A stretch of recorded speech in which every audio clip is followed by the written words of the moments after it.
2008 मसीह ए आंदोलन आम लक्षर भाव चली 3.5 लाख टंका भत्ता बढ़ाई चलती आमर 4800 टंका केंद्र सरकार बाकी रखी केरल जे सरकार अच्छा 15,500 टंका मासिक दौरान वेस्ट बेंगल 7,000 टंका दौर एवं मृत्युकालीन सहायता नवीन सरकार घोषणा करते 1 लाख टंका ताकू भी से दौना ए आंदोलन कहीं आपण मैंने देखी तो सदा बेले हमको साथ दौरान पुलिस बंधु भी साथ दौरान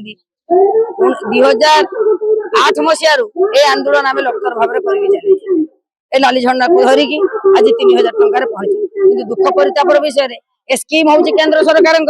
किंतु केंद्र कुटा दौना 3.5 लाख टंका भत्ता बढ़ाई चलती आमर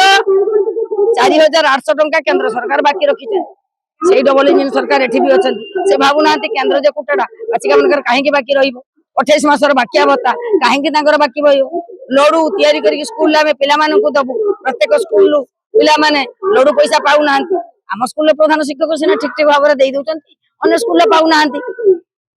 बगीचा सफा कराउछंती स्कूल सफा कराउछंती तेणु मध्याह्न भोजन करने संगे संगे परिष्कार परिच्छन्न करने संगे संगे आम उपर बेसी चाप पड़ुची तेणु आम दाबी करूँ प्रत्येक स्कूल में पिओन नियुक्ति दि जाऊ जो स्कूल आम कम करुचे पिओन घंटा बढ़ाऊँच चतुर्थ श्रेणी कर्मचारी मान्यता पाऊँच आमको भी चतुर्थ श्रेणी कर्मचारी मान्यता दि जाऊ आउ विशेष कथा है नवेम्बर मास दरमा आज पर्यंत आसला ना जो पीएम पोषण कले सीएम पोषण कले पीएम पोषण ठीक पाइले जब सीएम पोषण नियुक्ति हेले से ठीक आपणकर दरमा पाऊना एवं तांकर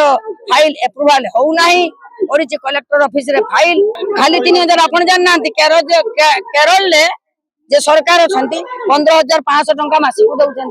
वेस्ट बेंगल 7,000 टंका दौर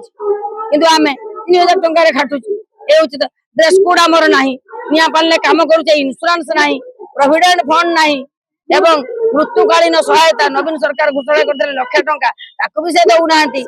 आमर 60 वर्ष रु 62 वर्ष अंगनवाड़ी रहा आशा रहा आम पाचिका मान भी दबार कथा भी आमको 3 लाख टंका दिंतु कौन कहवा बड़ लोक को उत्तर ना ना स्वर्ग पुनी शुणी ना से राजगादी अच्छा आम भोट दे निर्वाचित कर उचित मन कर 3,000 टंका दरमा बेसी हो जाऊँगी दरमा आमको दिंतु आम दरमा से नहीं जा।